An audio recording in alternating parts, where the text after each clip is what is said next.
It's an august occasion for the Dangote Group as the AFDB team, led by its president Akinwumi Adesina, visits the Dangote World Class Project in Ibejuleki, Lagos. The team also visits the world's second largest urea plant with a capacity of 3 million tons per annum.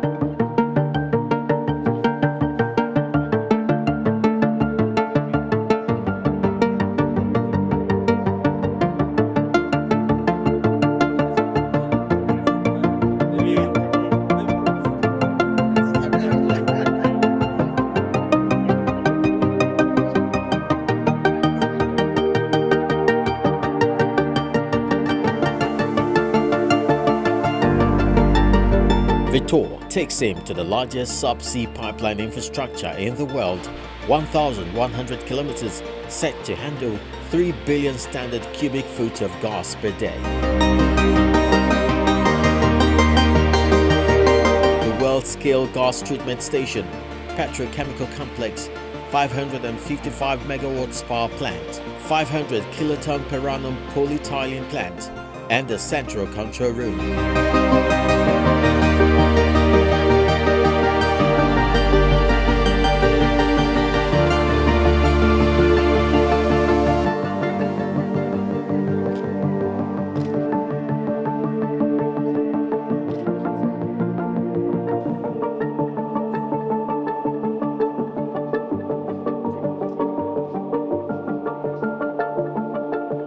The largest single-train petroleum refinery in the world, sited on 148,900 pilings and with a processing capacity of 650,000 barrels of crude oil in a day.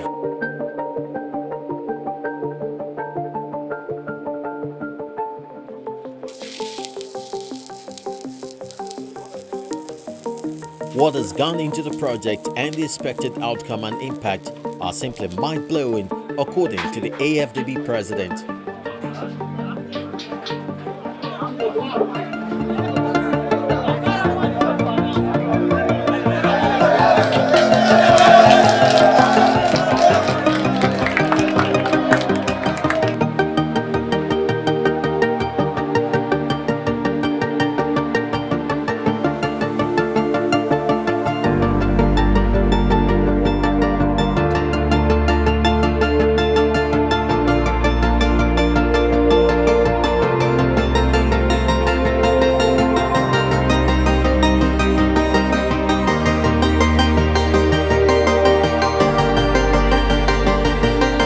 What has gone into the project and the expected outcome and impact are simply mind-blowing, according to the AFDB president.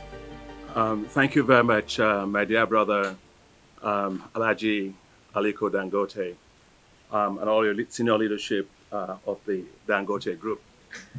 It's a delight for me to be here with my wife, Grace, and senior leadership members of the African Development Bank to visit this refinery and petrochemical complex that is here. First and foremost let me focus on the person that I came here to see, which is Alhaji Aliko Dangote. He is quite an inspirational and visionary business leader. And for anybody to have done what I have seen here, I think that person deserves world-class kudos for that. And so let me tell you, what did I see? I see a company that I will probably call Africa Growth Accelerator Company. So if you want to call his company, just call it AGAC, Africa's Growth Acceleration Company. And why do I say that? You see an acceleration of how to reduce imports. You see an acceleration of how to have an outbound on export. You see an acceleration on value chain development here, on how to make them competitive regionally and also globally. And you also see a sense of pride in an African investing in Africa. And one of the things I admire the most about you, Alhaji Dangote, is that you actually believe in Nigeria. and you invest your money in Nigeria. You believe in Africa, and you invest your money in Africa.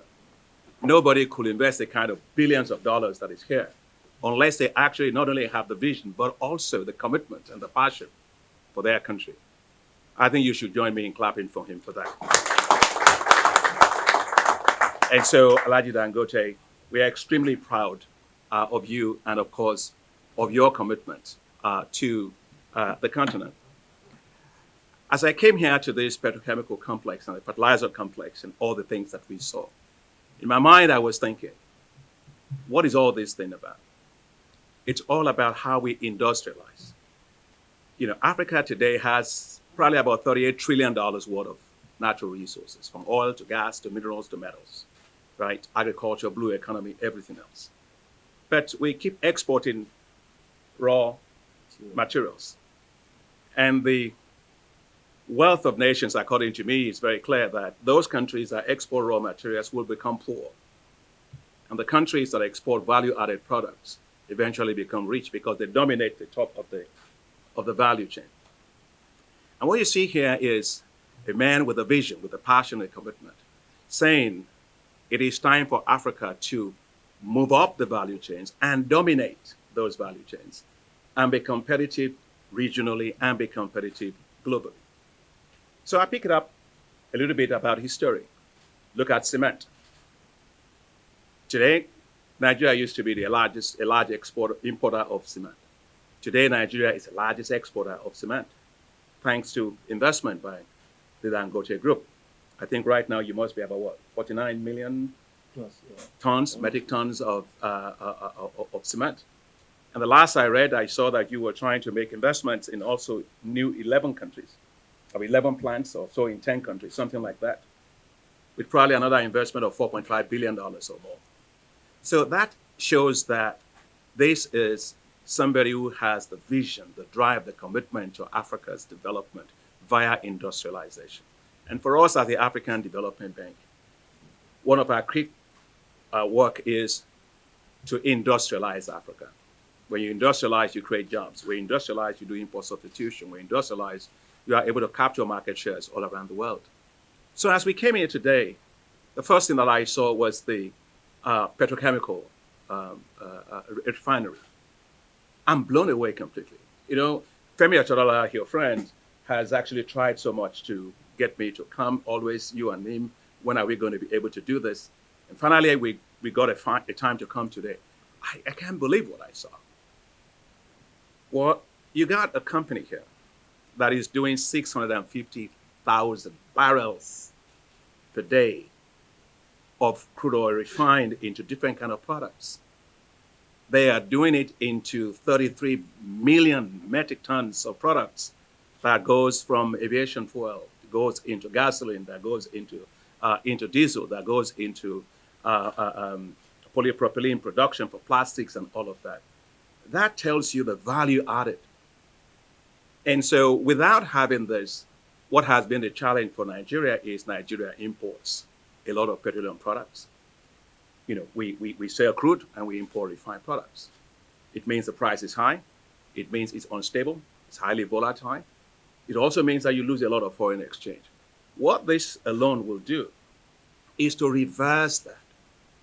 Nigeria becomes self-sufficient in the production of all these things and then becomes a globally competitive player in this, in Africa and also in the world. It is quite remarkable. When you look at how much we actually import, Nigeria imports about 54 billion worth of petroleum products, oils, and all kinds of things, right? And then we are importing about 57 billion, rather, and we're exporting only about 50.4. So you got to balance that up about $7 billion. And talking to them here, they showed us that they can have a market, domestic market of $11 billion.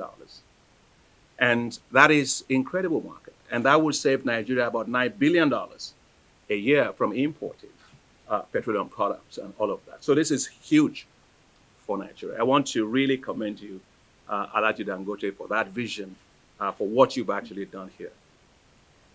Everywhere I went here, from whether it was the infrastructure for power. They have 500 and what? 70. 570 megawatts of power generation here. They're looking at the amount of kilometers of pipelines that they have, over 6,600 kilometers of pipelines. I was asking them about the steel. They've done 65,000 kilometers worth of steel. I mean, somebody has to come here and see it. It's a marvel. I've never seen anything like that in any part of the world. It's a world-class industrial complex that will make Nigeria and Africa proud in the global market. So congratulations to you, Alhaji Dangote, and your team. And also congratulations, I say, to Nigeria as well. But we also saw the fertilizer complex that they have here. Obviously, you know, I'm very passionate about agriculture. And what I saw is a company that is going to be producing 3 million metric tons of urea. Now, 3 million metric tons of urea would make Nigeria totally self-sufficient. Nigeria will become big next exporter of fertilizers. It will drive productivity growth in Nigeria because the prices will come down. The quality will also improve. We also saw that it's not just producing urea. They actually have a great system of soil testing. So they go across the country, helping the farmers to test their soil to say, what are the limiting nutrients that you have in your soil, which is a great business that's also connecting to the farmers themselves. And so this is really impressive because I understand it's the second largest urea manufacturing plant in the world. Again, world. So it's amazing that we're in Africa, I'm in Nigeria, and everything about this place is world-class. World-class businessmen, world-class investment, world-class infrastructure. What you have here really, Alhaji Dangote, is, like if you were going to fight a war, you have a frigate, okay? You have that carries a lot of, jets, right? To launch it, okay? So this is actually an industrial frigate in which Nigeria and Africa can launch from here into global markets, whether it is in the petrochemical industry, whether it's in the fertilizer industry, whether it's in the aviation fuel supply industry, whether it is in the area of even gasoline or whatever. So this is like an industrial frigate for Africa, for industrialization. And this is very important in the context of the African continental free trade area. So I can see Nigeria being a dominant player in this through these investments that you have seen here with the Dangote group. And lastly, I just want to say that this investment that I've seen here has touched me in many ways because it tells me that Africa and Africans can actually do world-class stuff.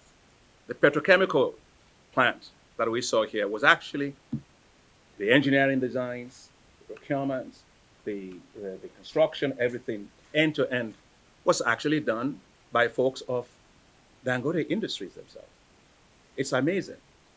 So it means that we have world-class technical skills to be able to really do big stuff. And I think that's something also to celebrate about this. It's creating a lot of jobs here. They have roughly 38,000, 37,000, 38,000 workers here. 11,000 of those are outside from Nigeria. The balance of 27,000 are Nigerians. I talked to young people. I met a lady there called Jessica in one of the areas where they were showing me the computers of how they monitor things. And I felt so proud as a Nigerian. These are young engineers that are actually doing stuff because they are doing world-class stuff. And I was challenging Aliko Dangote to say, how do we turn this into a global thing for Nigeria? From Nigeria to the rest of the world. World-class engineering stuff, manufacturing, industrial manufacturing for the rest of the world. So all that just to say that I feel enormously proud today, even prouder as a Nigerian, prouder as an African. And as African Development Bank, we are delighted because we also invested in a corporate loan to the Dangote Group, I think way back about $300 million into it. We also work with IFC, the International Finance Corporation, who also put in for $150 million. And it's not even the money that's the size that matters, is that we have faith in Aliko Dangote. We have confidence in his business model. And we have confidence that this will position Africa globally in the world. Every nation needs an Aliko Dangote. China had theirs. South Korea had theirs. Japan had theirs. India had theirs. And this is Africa's. And we as African Development Bank, therefore, we've made a decision that we will support companies like this that we call African champions. My vice president, Afro champions. African champions. That will be the businesses that will allow us to industrialize and be competitive globally.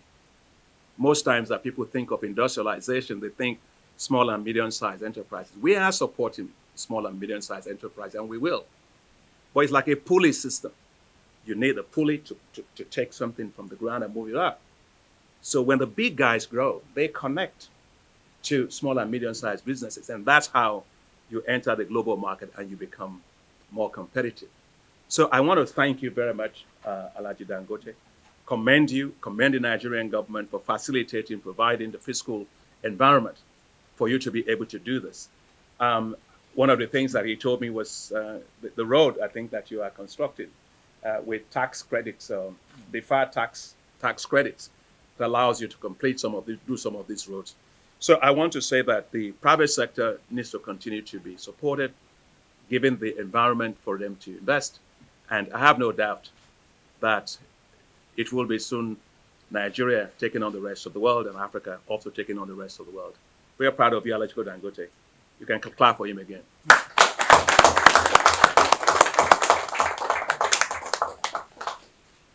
It's clear as part of the government strategy to support the private sector.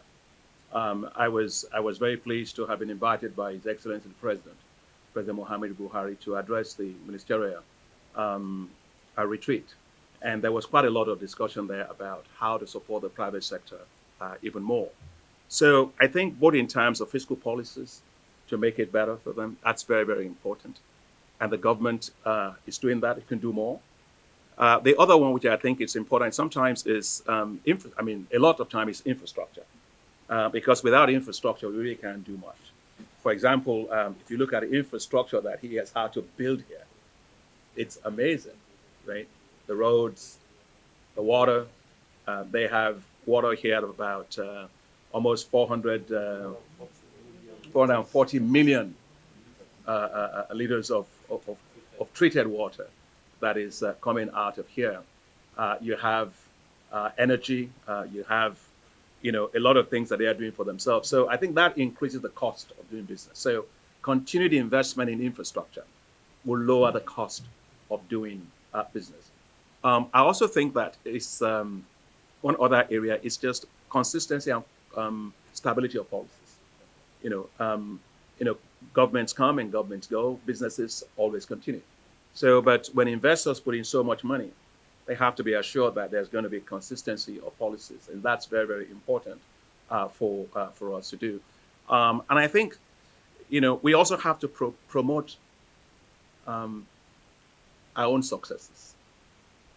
When I was a kid growing up, my mom used to tell me that if you go to the market and everybody's selling similar types of goods, and if you're not shouting loud enough, nobody will buy yours because everybody is selling the same thing. I think we should celebrate our own business successes. I think we should protect them. I think we should support them. I think we should provide them access to capital to be able to grow even further. China does exactly that. South Korea does exactly that. Japan does exactly that. The United States does exactly that. So let's just make sure that we are celebrating success and building a business and investment environment that will support all kinds of businesses to grow, not just even Alhaji Dangote alone. Small and medium-sized enterprises to grow and thrive more in Nigeria, even beyond the sectors we are talking about, in agriculture and agribusiness, digital economy, creative industry, and all of this. All those require quite a lot of support. So at the end of the day, strong policy support from government to enable greater private sector investment is the way to go. Now, obviously, yes, I discussed with Alhaji Dangote a lot. First is the whole area around the Africa continental free trade area. Because the Africa continental free trade area, it's a market of, you're talking $3.3 trillion in terms of the market. But the key, the combined value of GDP of many of these countries, but the key is being able to have access to those markets. And we were talking about what will it take for his business to be expanded into several of these countries. And they already have a business expansion plan. I was just mentioning to you what they were thinking in terms of doing already in cement, trying to do 11 plants in 10 countries.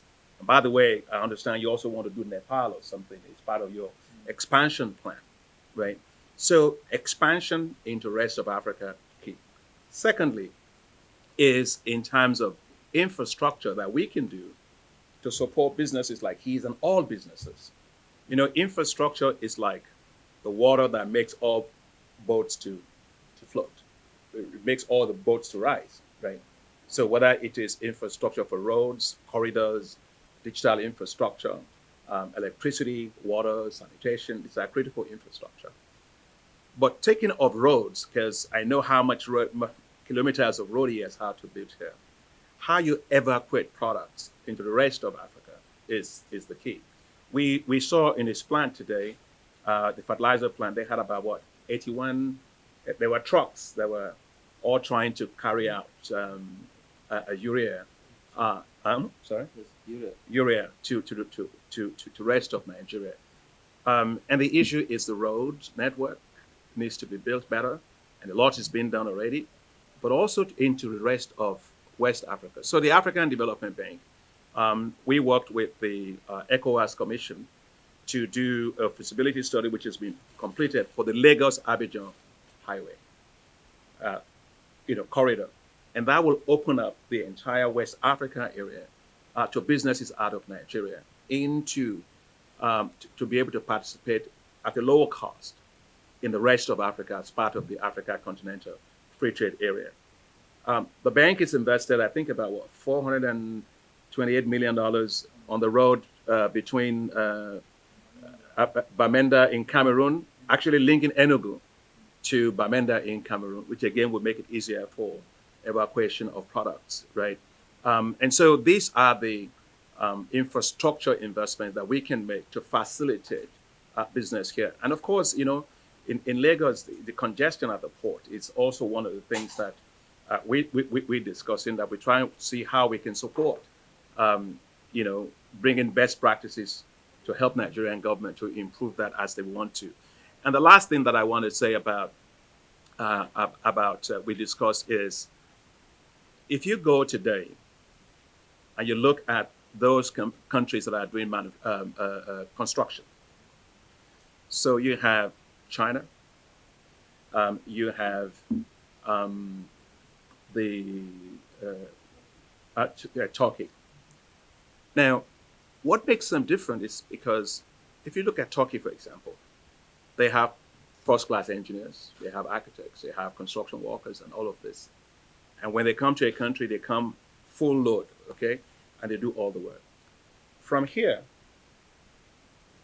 when you have, how many engineers you say you have? You have so many of these engineers. About 3,800. Yeah, 3,800 engineers that have actually done this EPC work here, for this world-class stuff. You can imagine Nigeria taking that and supporting them to be able to supply their skills to help other countries to perhaps do similar constructions of world-class factories. So that's what others do. Welders, fitters, we have 27,000. Yeah. So I think there's a rich resource here, human capital, that we should build on. And so we were talking about it. The African Development Bank would like to discuss within the idea of perhaps having an, African industrial manufacturing core. You used to have, U.S. has the Peace Corps. People will go out and help. We want to industrialize. You don't have to start again when you have people who've done it who have the skills, the experience, have shown it. So it will require putting something together to tap into these kind of things, and Nigeria can begin to help others, countries, to do that. So, MLA News Manufacturing Company, I hope you are satisfied with the product so far. Meanwhile, the president of the Dangote Industries, Aliko Dangote, expresses gratitude at the support the project has enjoyed from the federal government as well as the African Development Bank. No, mechanical completion is different. We have almost finished mechanically, but we started doing hydro testing. Almost we've done about 70%. So you can see that we caused a bit of delay on some equipment, but they just arrived. You must have seen the ship that just came in. Those are the last equipment which will now tidy them up, and hopefully before end of third quarter we should be in the market. So what level of production will it start? About 540,000, and then after a few months, you don't start at full capacity in the beginning, because you start testing. But we'll get there very soon. And like when do you expecting production to start? Maybe by end of the year or beginning of 2023. But the one we're even going to produce 540,000 is the largest in the world also. Single line. Just to add something with my friend Aliko Dangote, because we've come way back when I was Minister of Agriculture. And when I come and I see him doing fertilizers and doing agriculture, I feel so excited because I remember a day he came to my office, and he and I I've been trying to encourage him to get into agriculture, and he was doing cement. And so I remember telling him, I said, Alaji, I think you may realize that cement and rice are complementary products. And he looked at me, he said, what do you mean? I said, well, they use your cement to build a house and they go to eat rice inside of it. And he said, well, that's not a bad idea. So he came back to my office one day and he said, well, I decided to change my business model. And I said, what's your business model? He said, no, I don't want to be importer of rice. I want to be domestic producer of rice. So I went home and saw my wife and said, honey, today is my best day as minister. The richest man in Africa, black man in the world, actually, tells me that he wants to do this. So he comes back to my office after about 3 months or so, and he said, Minister, I said, yes. He said, I've changed my mind. I said, what did I do wrong? He said, no, because he had told me he was going to do it for $300 million. He said, no, I changed it from $300 million to $1 billion. That's a good way to change your mind. And I'm delighted I was talking to him today that his plans are still on to be able to do, I think, a million metric tons of rice. And I remember when you and I were at the World Economic Forum, Yes. we were together on the same panel. And he looked at me and he said, if anybody told me, this guy has convinced me about agriculture. He said, if anybody told me years ago that I would be in agriculture, producing food, he said, I would have said, I just woke up from a bad dream. He said, but if I had to do my business again, I will start from agriculture, not cement. So I'm glad he's doing that now. So clap for him again. Well, you have the last word. Yes. All these equipment. You have to respond. Well, thank you very much, Mr. President. I think we've heard all what you've said, and we are really very delighted to have you here with your lovely wife and the rest of the team. This will really encourage us to do more. Like what I've said, people normally here concentrate on refinery, but we have other projects. Like even the polypropylene is almost 1 million tons that we have, which will give us over $1.6 billion of export. And I'm happy that you've given us more than the time that I had actually expected. I thought you were just going to come here and rush after about 3-4 hours, but we spent 9 good hours with us. So I want to really thank you, lovely wife, and the rest of the team for coming all the way to spend this time. This will actually encourage us to do more. Like what I've said, at the end of the day, after the maturity of all these businesses, we'll end up paying trillions of taxes, to the government.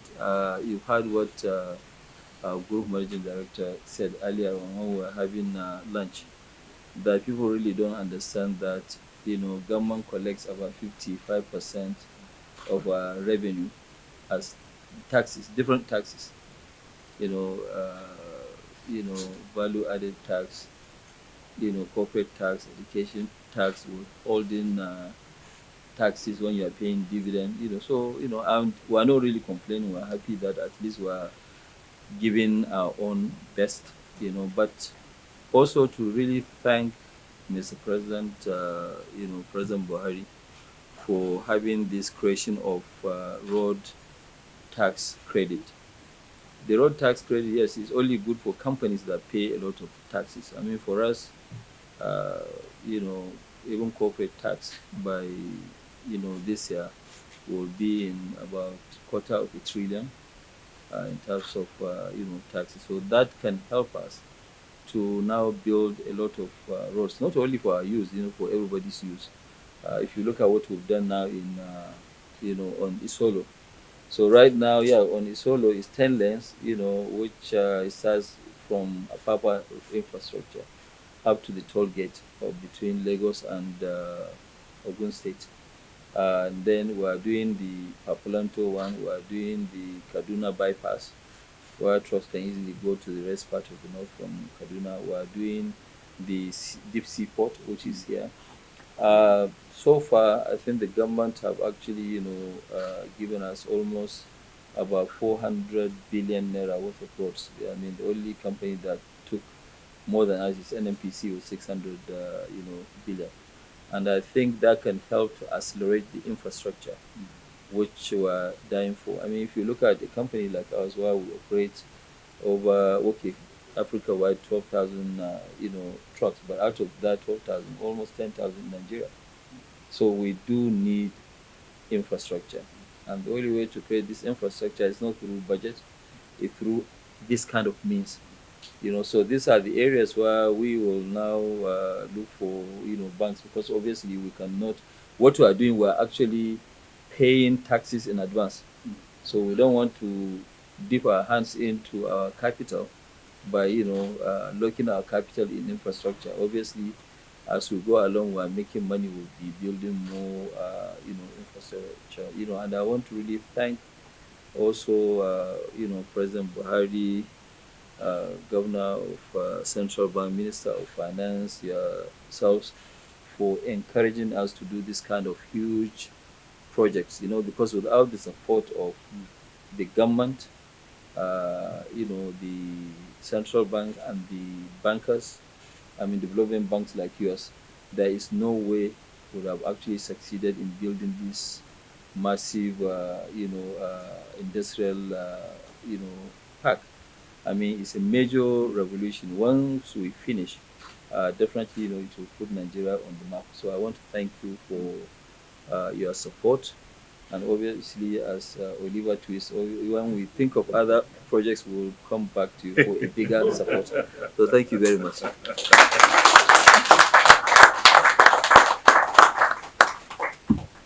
Good. According to Aliko Dangote, the refinery is expected to commence production by the third quarter of 2022.